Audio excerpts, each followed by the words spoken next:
another edition of SoCalSportsReport.com's podcast. I'm John Stellman with Vince Morales and John Adams. I want to hit a couple of things before we actually get started tonight. I want to push the Be On The Show app that's on the icon that's on the right hand of the homepage and the right hand of any page on the website. We'd really like to have fan participation, listener participation. Like I said, we can't do it live right now, but we can have you submit a voicemail, and we will play that voicemail the following week and address any issues you have, questions, comments, concerns. You don't have to disagree. You don't have to agree. Just give us a call and let's put you on the air. Also, a couple other things. We will be dark next Tuesday. That's the 4th of July, and like everybody else, we'll be celebrating with family and friends, and the studio will be dark. So we'll be back on the 11th, which is 2 weeks from tonight. Our lineup tonight, we're gonna get into the NBA draft initially. A lot of afterthoughts there, but I want to pump up Vince today. He wrote a tremendous article. It's been published. It's on the site right now on the Lakers selections in the draft. Not only Lonzo, but there's 3 other players there, and you never know. I mean, wasn't Jordan Clarkson a second round, 47th pick or something? Mm-hmm. Yeah. And so he's got an outstanding, in-depth, well thought out, well-written article, well-researched, and I would highly recommend that if you're a Laker fan and you want to really get a little insight on the non-ball picks, you go to that and pick up that article. Yeah, and John, we have so many Laker fans. We would love to hear what they think about the picks and exactly where the Lakers should go in free agency. And so on the website they can leave that message there and chime in as well. Yeah, let's get some interaction here because like you say, I know for the non-basketball time of the year, the Lakers are grabbing the headlines, and I'm sure we have a lot of listeners out there that would love to chime in with an opinion one way or the other. That being said, let's go ahead and start with the draft. We'll go right to Vince. The Lonzo Ball era is now upon us. The Lonzo Ball era, and I think the first thing that I would say is he's going to do his thing. Let's just be patient. One of the things that I point out in the article is that this lineup, it could be pretty interesting. We're talking about Lonzo Ball, Jordan Clarkson, Brandon Ingram, Julius Randle, all 4 of those guys very young, and then Brook Lopez at the 5, 29 years old. He's going to be, the veteran, the force, the senior force there. But it's the offense, running transition, and having a point guard who sees the floor and is distributing and getting people involved. It's going to take a little time before the Lakers they're hitting on all cylinders. And I still think it would be overly optimistic to think playoffs for the Lakers this year. That's just my opinion. But as long as Lonzo Ball and these other guys are developing, the sky could be the limit eventually. And then you plug in some free agents, and away they go. I think regardless, it's going to be an exciting, and people are going to watch just to see what Lonzo does. It's going to be an exciting season. And this could be the beginning of another Showtime. But didn't LeVar Ball at the draft say that they're going to make the playoffs? That's right. He did. He has said quite a lot of things, and so we'll wait for his next WWE event, and maybe he's got more to say about the Lakers' playoff chances or just about anything. Everybody just apparently loved. Am I the only guy who thinks LeVar Ball is a dope? People love LeVar Ball, and he's playing it up. He's playing it up. He's outspoken, that's for sure. Like you say, he's not shy. He's taking advantage of it. He's not shy. Yeah. Hopefully, Lonzo Ball can be a leader.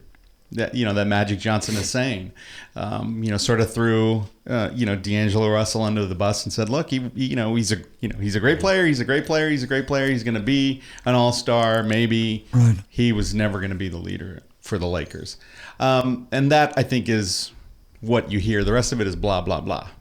Magic never looked at D'Angelo as being a leader. I'm disappointed that they didn't try the experiment of him on off ball. I think that would have been. Yeah, you pretty pointed cool. out that he did he does better better job there. off ball, even playing at the three. He had some good numbers, certainly better production wise than as a point guard. But he's going to be a point guard, and it's going to be interesting whether he's going to be playing off ball. Jeremy Lin with the Nets at point, and him off ball. So that experiment's going to happen, but just not with the Lakers. But Lonzo Ball can't come in and be a vocal leader with the Lakers until he earns it. That's what I was. And you know, that to me is the biggest thing. You know, Magic came in and he was just a different player. You know, he was a one-of-a-kind guy. He came in as a rookie with guys like Kareem, and Kareem would look at him and go, who is this kid jumping around? Man, it's the first game. The first game of the season, they won on a last-second shot and by Kareem, and Magic was jumping in his arms, and Kareem's looking at him like, kid, we've got 81 more games. Like, I can't handle this. But eventually Kareem came around because Magic was a true leader, but he did it on the floor. I mean, he was a great distributor, and that's what he was, a distributor first, you know, look for the pass, look to get people open. And Lonzo needs to prove that soon and quickly before anybody, you know, at the NBA level will look at him and say, he's a leader. This is not exactly what you would call a veteran team. I mean, there's a lot of young people there, but absolutely. still, are they going to look to Lonzo, a guy that's never played a game in the league, 19 years old, and expect them to lead him? I think he's a quiet guy. So I think Vince, he is going to start off as a quiet kind of guy to build himself into leader.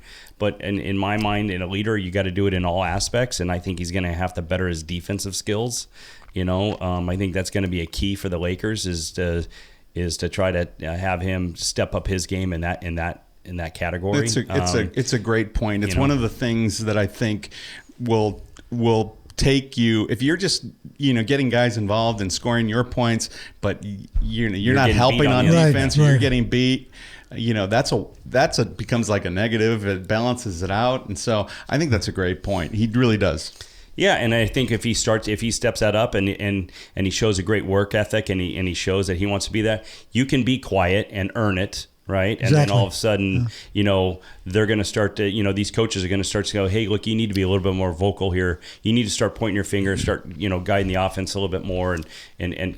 But he'll build himself into that.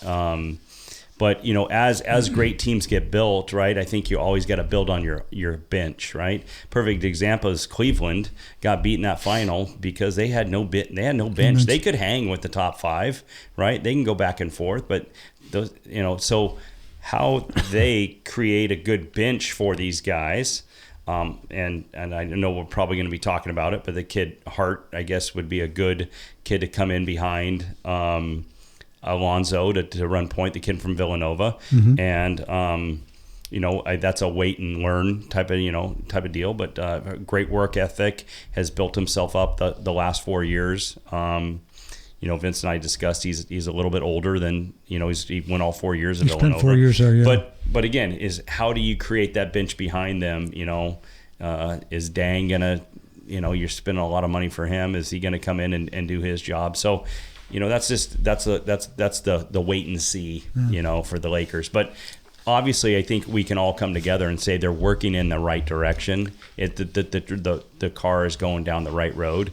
So I think it's just wait and see. And obviously, you know, what is going to go on with George? When is George going to make it? Is he going to come? You know, that could be a big, you know, right step in the right direction. Yeah, I think the Lakers have resigned themselves to, you know, 2018 will be the free agent year. That's when we're going to clear cap space until then, and make sure that anybody, Pelinka came right out and said it, that anybody that they sign, you know, is essentially going to be a value. They're not going to be long term, maybe 1 or 2 years, but they are going to need help at the point guard. You know, Clarkson isn't, you know, he's better off ball. Right. He's not exactly, he can spell. You know, ball, but it's going to be somebody who's willing to take a, you know, 1 or 2 year contract, who may look to, you know, who will allow a signing of less money, maybe a Darren Collison or something like that, who's been around a little bit and isn't going to demand the kind of money that will put them back into a cap straitjacket. But as of right now, they're $20 million under the cap. Right.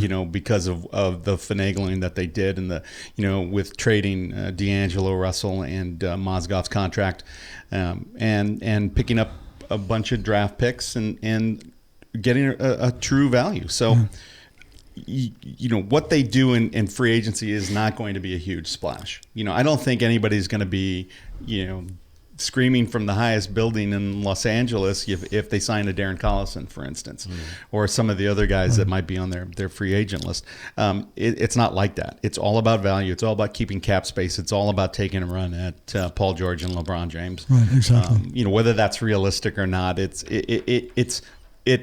put quotes around LeBron James. It might not be LeBron James, but it'll be a max contract. Exactly. Like a LeBron James.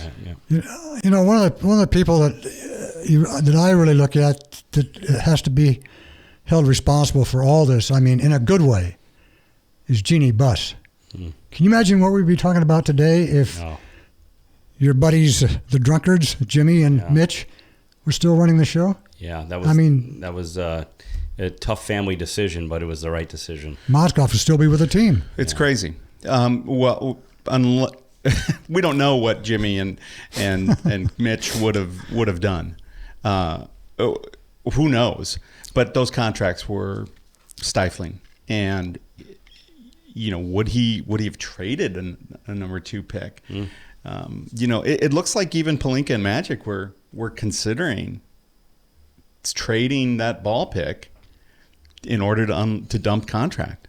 That's I don't know how realistic that is or how true, or whether they were just entertaining the thought. Right. But that's saying something. I think it's absolutely. I think you're absolutely correct that they were considering it if Russell wasn't in that trade situation with Mozgov. Once Russell went in that trade, you had to go with Ball. But if Russell stayed on that team, and it wouldn't have surprised me one bit. And I have a feeling that's probably where the George situation might have come into play right there, where Indiana gets the 2nd pick in the draft and player Randall or whatever, and you get him for George. But I just once that Russell went away with that contract, it was wide open to pick a guard. So I see is Zubek? Is that the backup center? Zubats, yeah. I read today where he's now going to seek Kareem Abdul-Jabbar to work with him on his hook shot. That's right. It was pretty good. I read a stat that he connected on 50% of his hooks. Yeah. So if he can get even better, I love that kid. I really think he's going to be good. I like him. He runs the floor. He plays pretty good defense. Hey, could he be better? Of course. He spreads the floor a little bit. He's not your typical, back to the bucket, basket, center, but I like him.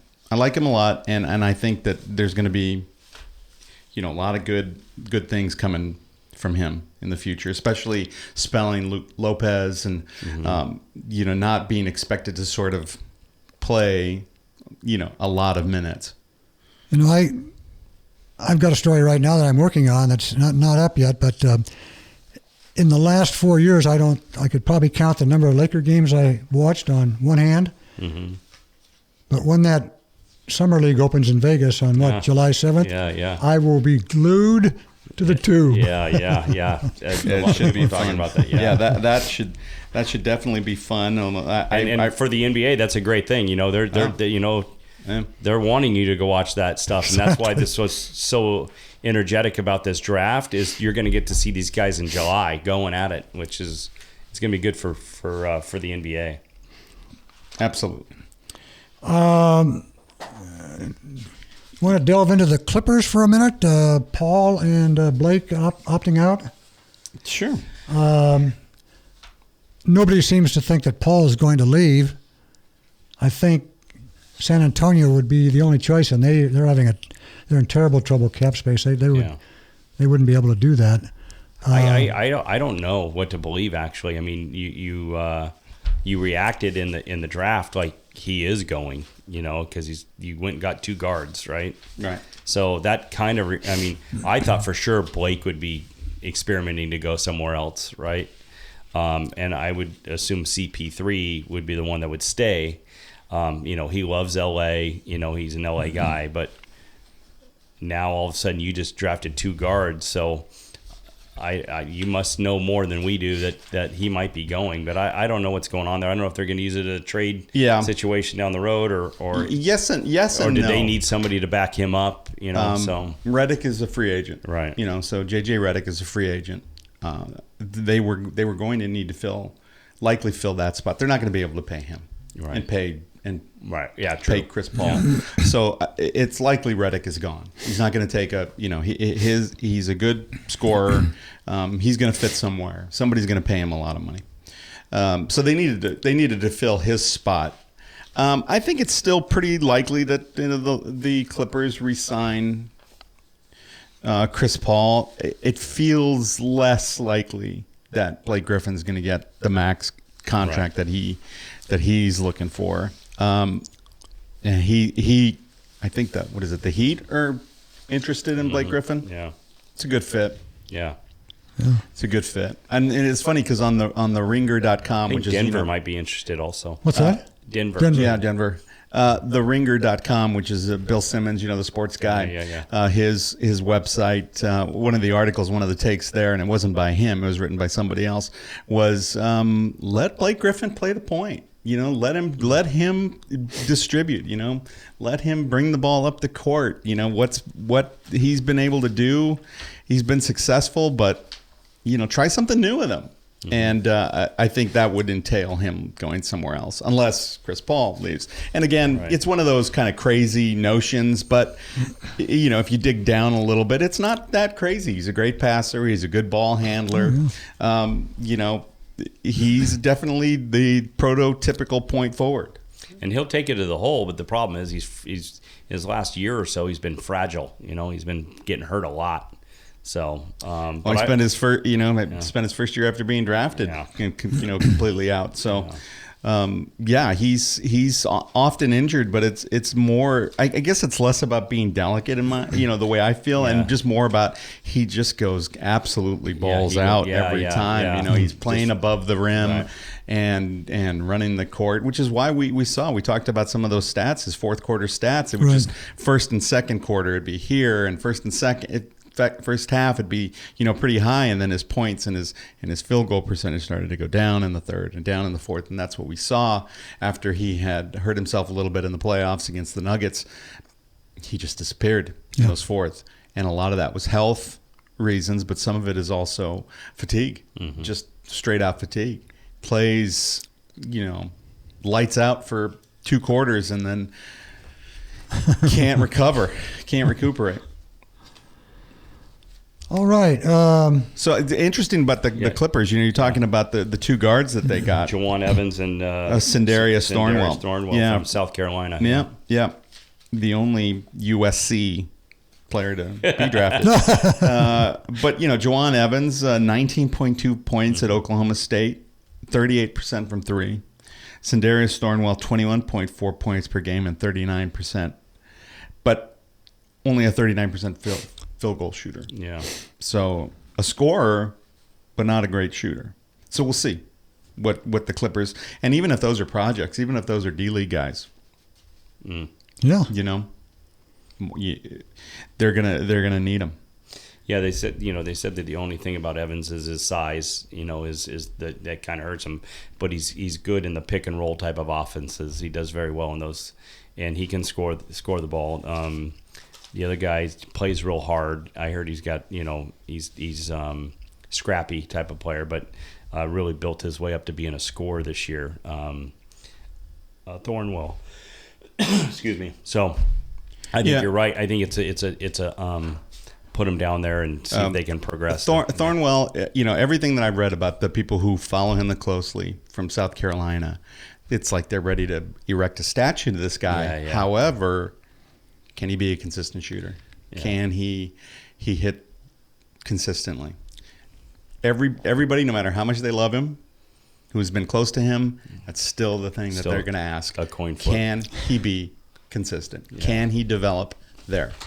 And that's going to be the idea for the Clippers is whether they can develop him. And I'm not sure all the Lakers draft picks they're gonna stick with the team. Kuzma will, but as I wrote in my article, I find that curious. There's a log jam in front of him, dubious. which sort of makes me feel like, okay, the other shoe hasn't dropped yet. Randall might still be on the market. So, and Luol Deng, obviously, that contract, they're looking at it, and it's pretty clear that nobody in the front office is looking at Luol Deng and saying, okay, we're going to stick it out one more. This year, you're going to be here. They're all like, no. This contract is gone. I'm going to get rid of it one way or the other. It may be this summer. It may be before, January, but I'm going to it's going to be gone. So that's where Kuzma kind of feels like Randall and Deng, Tariq Black, who plays center. He's an undersized center, but he's sort of a 4 guy.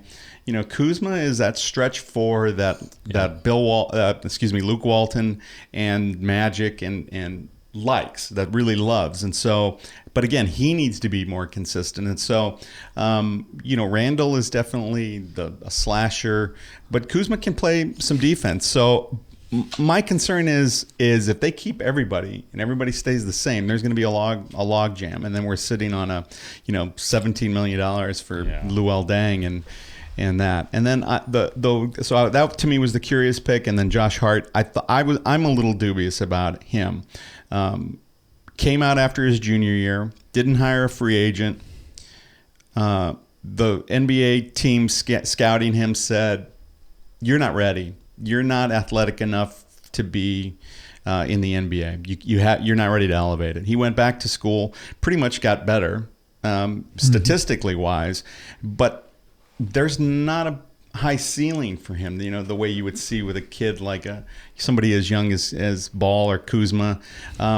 You sort of what you see is what you get. Will those numbers translate to the NBA? He's going to give you high effort, high IQ, and that's what Magic likes and loves out of him. But if they sign somebody else, I don't know how many minutes Hart's going to get. Right, yeah. And so we'll see about that. The pick to me that I like, that sort of seemed like sneaky under the radar, is Thomas Bryant from Indiana. The kid is 6'10", 7'6" wingspan, and he's 9.5 feet standing. Yeah. Can defend. He's been a little inconsistent. He had a better freshman year than a sophomore year. Again, young, going to be a project, but he can hit. He's a 38.3 from 3-point. He didn't shoot a lot, but enough to where you got to respect it. That's right. And so but a college 3-pointer, good free throw shooter, 73%. And then the thing that I like to look at is how is he? Because sometimes when you're shooting some threes, if you're expected to shoot some threes, your shooting percentage goes down because your shooting percentage can be somewhere around 30 to 40% on the 3 points. So of the 2-point field goal percentage, he's hitting 56% of his 2-point field goals. Didn't score a lot, and he's a great offensive rebounder, good defensive rim protector, needs to improve on the offensive boards, needs to improve consistency with his shot. But I think he's going to be the jewel that comes out of it, other than Lonzo Ball, obviously. I'm curious about Kuzma, where he fits, and I'm not sold on Hart. Right. Yeah. Before we leave the basketball, Russell Westbrook, MVP. Yeah. I think very deserving. Did I read this stat right? He led the league in scoring, assists, and rebounds. 10.7 rebounds led the league? He didn't lead. No. He didn't lead in rebounding, I don't think. Because that's what I saw that stat, and I said, that can't be right. 10.4 assists, 31.6 points. Averaging a triple-double. The triple-doubles were fantastic. Broke Oscar's 1961-62 record. Hit 43 triple-doubles? Yeah. That's incredible. Real quick, I didn't know if you guys want to talk about how you thought that the top 10 went in the draft compared to what we decided to what we picked. So it was pretty normal, but I think you got it right. The first three, the top three, I got right. Because you went Tatum Jackson, and I went Jackson Tatum. So that was you both did. We switched. But I thought the Kings did very, very well. The Kings, they got their guard in Fox, and then they were able to trade away to the Trailblazers that 10th pick overall, which went to the kid from Arizona. I always forget, Laurie Marketing, right? So sorry, that was a T-Wolf. Sorry, that was Zach Collins. Yeah. Zach Collins from Gonzaga. Zach Collins. Sorry, to Portland. And then, and then they go get two great picks back in 15 and 20. They got Justin Jackson from North Carolina, and then Giles, which I thought, and the Giles kid was suspected to be the number 1 draft pick last year, and went back. Did he go back into school, or is that? But I thought they did very well there, because you figured if they weren't going to get their guard that they wanted, they were going to go get Tatum and get that guard late.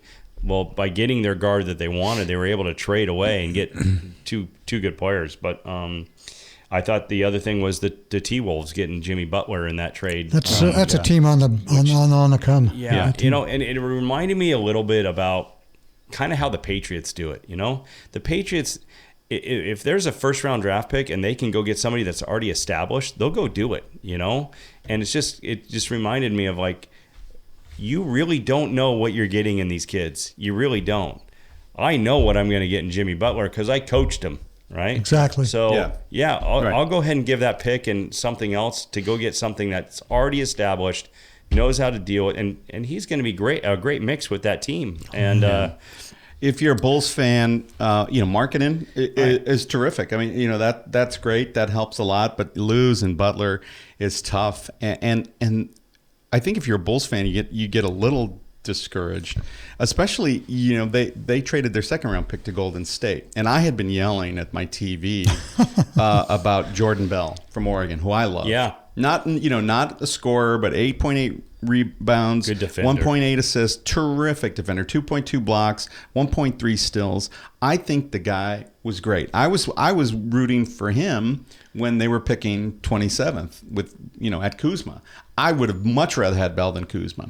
And then again, when they were coming back at picking 30th, and when they got Josh Hart, I was rooting even harder because Bell was still there. Bell didn't go until he went.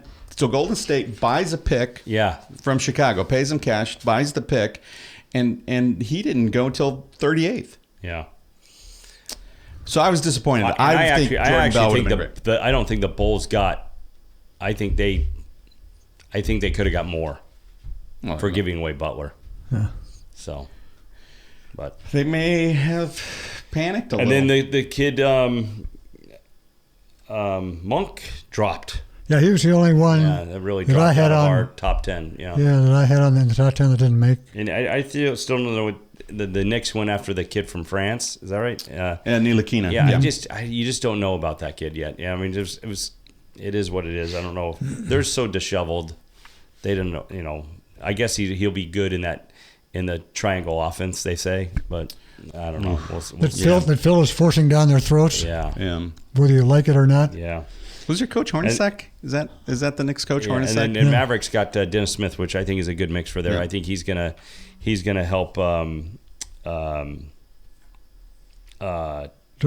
Dirk out, and he's gonna be able to fill the role there in Carlisle's offense. I think that was a good pick. I think that was. I think they were happy that he fell into their lap.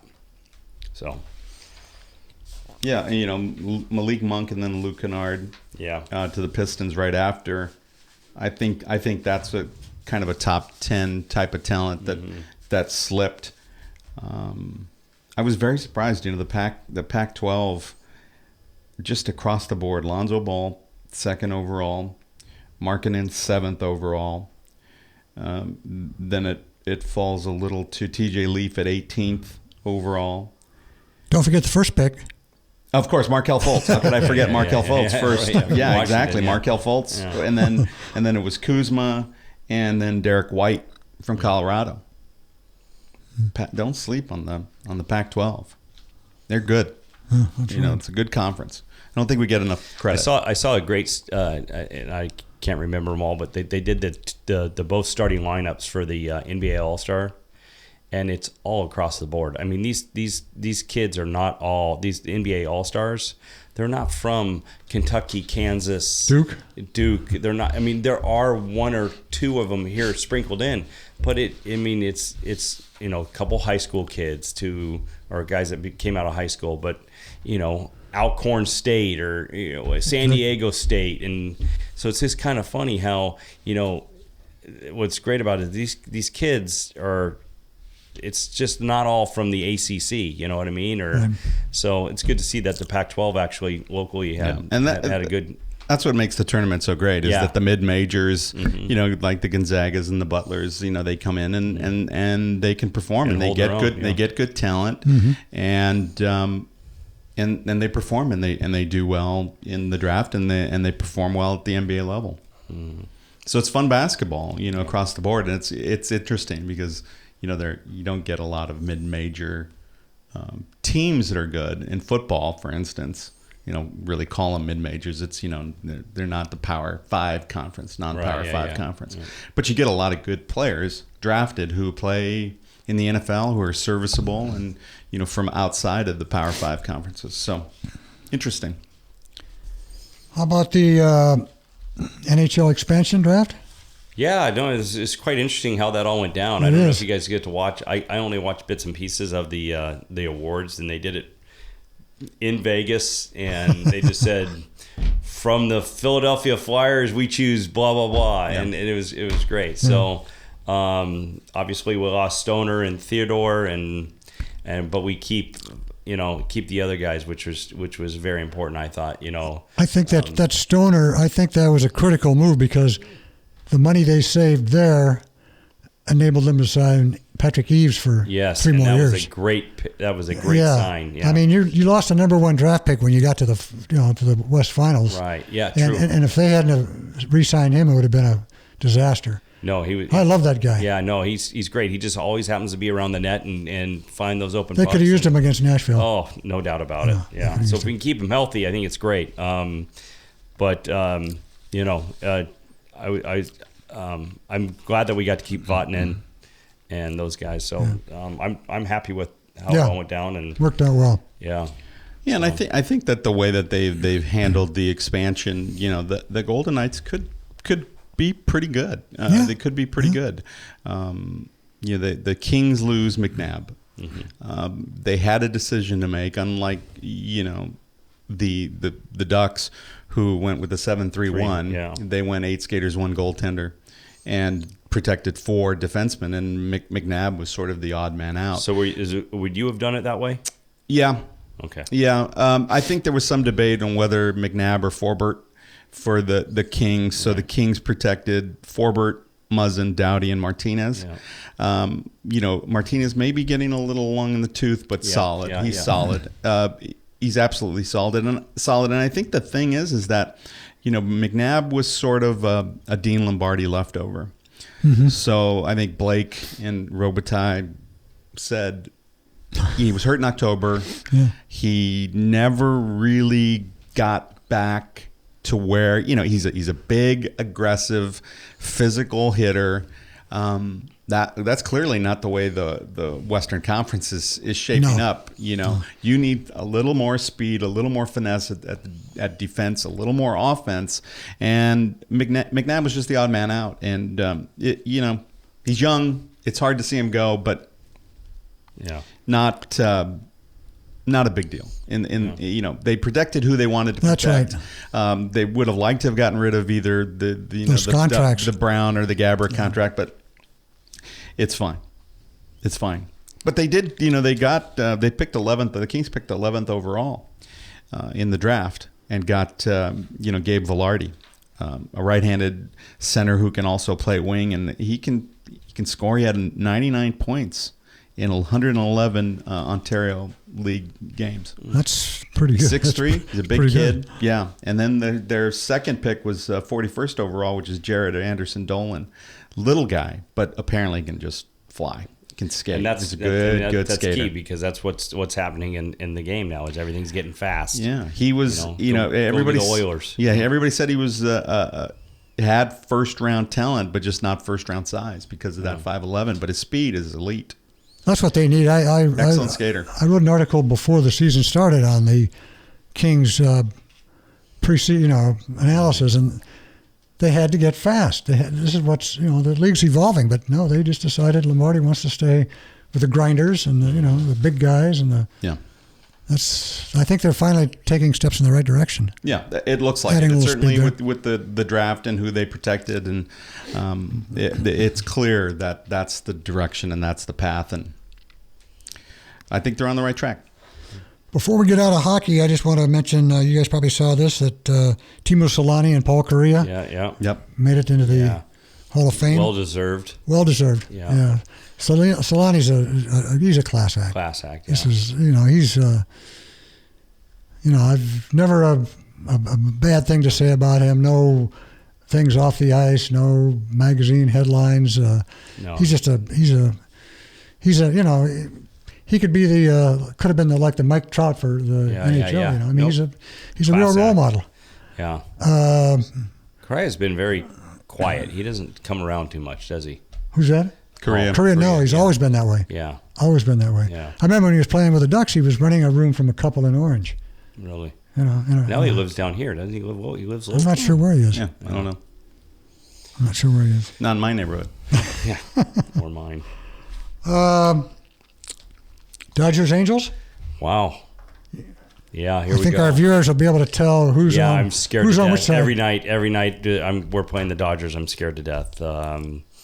You're looking at the number one pitching in the majors with the Dodgers.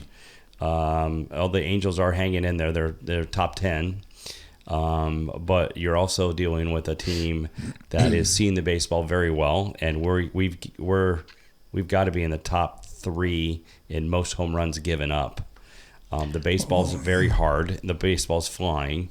It's warm outside. So, but Nolasco comes in and shuts them out last night, which was great. And I think Scioscia just kind of looks at his bullpen and says, who's fresh, who's healthy, and I think he believes in everybody now, and he'll just go by committee. I mean, because Norris is out and on the DL, I think he just kind of says, okay, and I think he picks it by who's coming up in the next 3 at-bats and says, okay, this guy's for these, and he was. So it was the bullpen has kept him in these above 500 without Trout, and what's 14 and 12, 15 and 12. Yeah, but I'd really like to see where we would. I mean, it's hard to say this, but where we would be with Calhoun starting to hit the ball now, and Maben leading off really well, right? Oh, yeah. Now you have Trout in there, and because Maben starts off very slow, then May hits, and Calhoun can't hit, he's hitting below the Mendoza line,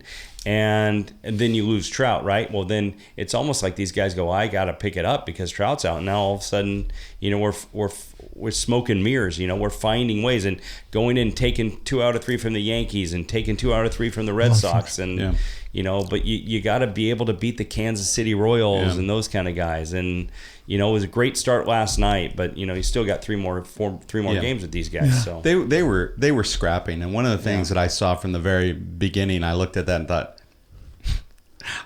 and I had said the night before, we're going to lose a game to the Angels at least, and I know that for sure. And I predicted it was going to be the Rich Hill game because I didn't think Rich Hill has been throwing very well. And then I started watching the game, and I knew immediately that I was ready to write that game off after a couple of innings. The Angels were playing like it was their World Series. Yeah. You can tell by Middleton, late in the inning, barking at Ballinger, and Ballinger's just sitting there going, "What are you doing? Yeah. You struck me out in the 76th game of the season. Okay, and again, it's like you're how many? What are they? 12 off the lead against Houston, something like that, right? If they're 1 out of the second wild card spot. Okay. Well, and then Scioscia, stealing bases, and but Rich Hill, left-hander, sitting there in his stretch, and Maben's running, and Calhoun is running, and they're stealing bases, and Justin Turner looked like he was sleepwalking. And I don't know if he's hurt or if he was just tired or what, but a little ground ball, and he comes and it goes under his glove, and then first and second. So Nolasco's on, and I think it was Mabin on first, and Calhoun hits a ground ball to his left. Turner's got it. He's got a guy standing on the base. He doesn't throw it. Yeah, he chases him back. Yeah, that was great. Goes after Nolasco. Yeah. And now Mabin and Calhoun are on, and I'm thinking, that was just such a stupid play. And if you see the replay, I can't remember if it was Utley or Hernandez is sitting there like, throw me the ball. And I don't know if Turner thought, oh, Nolasco's in the way. I can't throw around him. I don't want to risk. Or, it's Mabin running. Maybe I'm going to be late. And it just was just such a dumb play. And you saw Rich Hill's reaction. As soon as he got the ball back, it already hit the ground. It's going to be put out of play anyway. And he just hucks it into the dugout. Like, just get this ball out of here. And it was one of those things where it's like, Turner, what are you doing? What are you doing? And then they still second, third, double steal. No and throw. Then a little Gorker in front of Puig. And here comes Puig. He's running. You're thinking, he's got this easy. And then stops. And it hits on his chest. And it's like bounces 3 feet in front of him. And then it's like right there you go, oh boy. This is not the Dodgers night. They're not playing well. They're going to lose a game after winning so many straight, Okay. And then Nolasco was dialed in. I mean, Nolasco looked like... Yeah, but when you hit a line shot off his shin, right, that goes into right field, and now you got men on first and second with 1 out or no outs, and men on second and third with no outs, 1 out. They bring in Bedrosian, and he shuts it down, right? Get Utley looking, and that was a big opportunity to try to open up the floodgates, and I thought once we got out of that, I feel very comfortable here. But, I think it's... I hope we win more than 1 game. You might. We've got what is it, Maeda tonight? Yeah. And Maeda and Ryu tomorrow. Yeah. And then Kershaw. So if you're an Angels fan, you're thinking we could take 3. I don't think Kershaw's pitching Thursday. Not the rotation I saw. Oh, really? He pitched Sunday. Monday, Tuesday, Wednesday, Thursday. I don't know. Would it be Wood then? Wood. I thought it was Kershaw on Thursday. You might be right. The newspaper's not always right. So the thing I like about the Angels too, they're starting to play more Mike Scioscia baseball. They're running. They're going from first to third. They're stealing. They're aggressive on the base paths. They're making it tough on the defense. They're not just sitting back waiting for Pujols to hit a home run.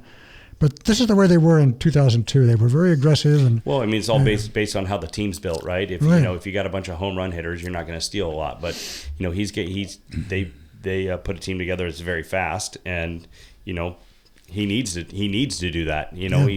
He has to play aggressively, or he's not gonna. It's not gonna happen. I mean, that's just the way that this team's built. I mean, he's gonna have to run. Yep. And I think Trout's already hitting. He's already running the bases. He's throwing. So that's all positive. He's thinking about possibly 3 weeks from now he'll be back. It's going to be a pretty good lineup if everybody. I just want to make sure they're taking his time. Like, we're 12 out, but now that you just said that, we're only 1 out of the wild card. It's you got to long way to go. Going, long way to go. By the way, tomorrow. So tonight it's Maeda and Chavez. Tomorrow is to be determined by both teams. That according to MLB.com, okay. And then Kershaw and Ramirez on Thursday. That'd be a good game. Yeah. So, and Kershaw was giving up 17 home runs. So again, what's Velasco? He had given up 23. Oh yeah, it's unbelievable. A lot of home runs. He kept everybody off. The whole program kept the Dodgers off. I think we're either first or second in most home runs given up this year. But again, we're hanging in there. The Dodgers are tied for the major league lead in home runs against lefties. Who would have thunk that? Yeah. So home runs against lefties. That's exactly. So they have 31 home runs against lefties, and they're tied with 4 other teams in the majors as of last night. And it comes back to what we talked about very early in the year. Exactly what Houston has. Houston has a 7, 8, and 9 guy, right? And if you got a 7, 8, and 9 guy. And that's what's happened with the bullpen. I mean, we've actually been able to pitch 7, 8, and 9 and win ball games. And that's the key. I mean, you're always going to get a starter that's going to keep you in a ball game, a majority of the time up to through the 6th inning. If you got a 7, 8, and 9 guy to shut it down, that's great. And through smoke and mirrors, we've been able to have that 7, 8, and 9 with Bedrosian back, and so it's. Yeah, Norris still has to come back too. Who? Norris. Yeah, and there's another added. Houston Street. Where does I don't think he's gonna. Where does he factor in? I heard that his first outing in Rancho Cucamonga was ugly, so there's been a setback. So I don't know. I don't think we're going to see Houston Street, to be honest with you. Speaking of setbacks, and his wiffle ball. Urias with shoulder surgery. Yeah. Yes. They shut him down. Season-ending surgery, and possibly not back for 18 months. Yeah, I said 12 to 14 at least. I think Dodger fans should just put him out of their minds for a long time, and as if you've lost him to another squad, and he's not there. Don't count on him. Look elsewhere. Look elsewhere. He's not going to be coming up to help in the stretch, the pennant race. He's just not going to be there. So the Dodgers have to look elsewhere. And trust me, for a team that is playing so well, it has 51 wins. You look at that pitching staff, and the ERA is great, but nobody's going deep. And I looked at Rich Hill and thought, there's no way he pitches in the postseason. I wouldn't trust that guy in the postseason. What are you going to get out of him? 4 innings? Yeah. 4 innings? He pitched pretty well. I mean, other than three of those 4 runs, 3 of the runs he gave up, were just silly. He shouldn't have given them up. The Gorker in front of Puig, the error by a mental error by Turner. It shouldn't have happened. But now you've got Maeda tonight, possibly Ryu tomorrow. Neither of those is having a very good season. And you look down the list of the lineup for tonight, for instance. I'm looking at it, and it's not a world championship lineup. Utley, Forsythe, Chris Taylor's batting 3rd, Bellinger 4th, Peterson and Barnes, behind him, and Trace Thompson, who's hitting 200 in the minor league at the minor leagues, is got called up because of what's going on, the injuries, et cetera. And Mike Freeman is just a piece of crap. I don't even know why they signed him. He looked dreadful in his at bat last night. He looked like he was blind in one eye. He swung at a ball that was 8 feet in front of him. Oh, it was awful. Curveball. It was a terrible at bat. It was a joke. It was not a major league at bat. No, and we're going to probably see more of that with Trace Thompson, who has not proven that he can hit after the back surgery and the back injury that he's had. I don't even know if he had surgery. I think they just rehabilitated him. So, I think so. And the other thing is that been watching Jock Peterson. He's not the same center fielder that defensively. He's not defensively the same center fielder that Vince Scully claimed was one of the best he'd ever seen in center. He's just not. He's not getting to balls in the gaps. He misplayed a terrible one. That ball that got hit over his head. Yeah, it was. I mean, he just got a bad jump, looked bad, and Puig is beating him to balls in the gap, and he's just not the same guy.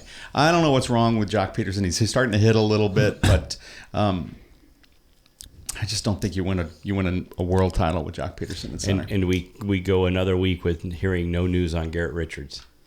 That's right. I mean, he is. I mean, the invisible man. He could be in Hawaii on a beach chair right now. He might be. With a Mai Tai. I mean, exactly, with ice on his elbow. Who knows? Like you're getting nothing out of the Angels. I can't find anything on the guy. So like they bring him a bucket of champagne. He takes the champagne out, puts his elbow. Right, exactly. Hangs out with butter crud. So. Oh boy. But. And then. When we talk so highly about Oregon State, we wake up the next day and they lose 2 in a row. So and not even close. Yeah, and they got down, and again a team that manufactures runs just couldn't. And I read a lot of stuff where people were saying, the team that can beat them is LSU. LSU can beat them, and they did. Did you check to see what the score is on that game? Then that game going right now, Florida. LSU. Oh, is that's they're playing their second game tonight? Game. I know Florida won the first game. The second game tonight. Second but game two tonight. SEC teams going at it, right? Yes. Yeah. SEC. So, hey, Tebow got promoted. Unbelievable. Well, from rookie league to from low A to high A with a 680 on base plus slugging. Wow. He has 69 strikeouts in like 70 games. Oh my gosh. Something like that. He's made 7 errors in the outfield. As 538.com said in their headline, he's failing his way up. But and why do I have a feeling the Mets will call him up in like because they're selling hats. They're selling hats and they're selling jerseys. And I mean, look, Tim Tebow's a great guy. 2-0 Florida after 3. Oh, there we go. So they could sweep him. Yep. Look. Again, and I was talking with our friend Dave Galadley, coach of the San Clemente Triton high school baseball team, and we were talking about Tebow and how about Sandy Alderson, the GM, was saying, some of the metrics, the numbers indicate that he's progressing in the right way, and this is the right move for him. And Dave said, just say that he's a 29-year-old guy in rookie ball. You need to be quick about every move you make. You need to see. That's what you have to say, And I said, don't piss on my leg and tell me it's raining. You're not bringing Tebow up because he's progressing. You're bringing him up because he puts cheeks in the seats. Right. That's right. That's true. And he sells gear, and people love him. He's got 7 million Twitter followers, and he's a good guy. Yeah. So okay, that's fine. Yeah. And if that's the way you want to promote him, that's fine. Yeah. But don't tell me he's progressing. When he's hitting 229, 69 in low A ball. strikeouts, 7 at low A ball. He's good at the release, to throwing the bat into the stands too. Yeah. Right? Yeah. I saw that the other day. Yeah. He's working on his release. Don't hurt anybody. I think it went like 8 rows, over the dugout. Yeah. So. I guess when is his first SEC TV thing that he's got on? Is that August? When does he have to report for that? Right, exactly. It's funny, 538 was talking about the move of moving him up, and said somebody was keeping statistics at that low A ball, and that since 2005 there's only been 2 players who have had that poor of a showing at low A and even made it to the major leagues. So wow. Yeah. And the names are not household names. They're guys who are like, they're parking cars now or something. Yeah. I don't. Players to be named later. Yeah, they're or to remain unnamed for forever. That guy. Oh yeah, that guy. That guy. Rams and Chargers. Yeah, it's dark up there, but I just know that Tebow finally signed with the Saints today or the other day. Yeah. Okay. So him and his fake girlfriend will be down in New Orleans, but that's the only thing I really got to report. I think they don't go back till mid-July, right? Yeah. So they're enjoying their vacation right now.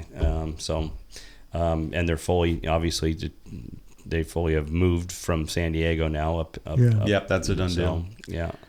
So that's just, I don't have too much other than I still don't know who our backup quarterback is. So yeah.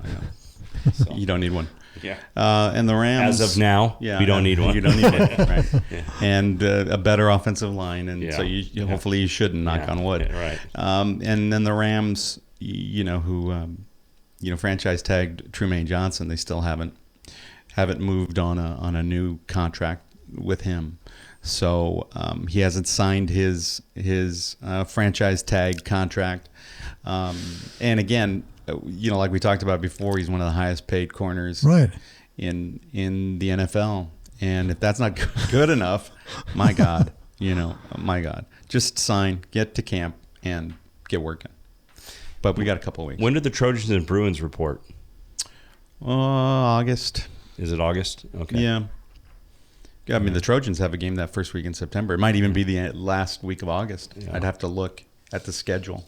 But they report, in a few weeks. Yeah, that's what I thought. Yeah. So, the other NFL team in the Coliseum.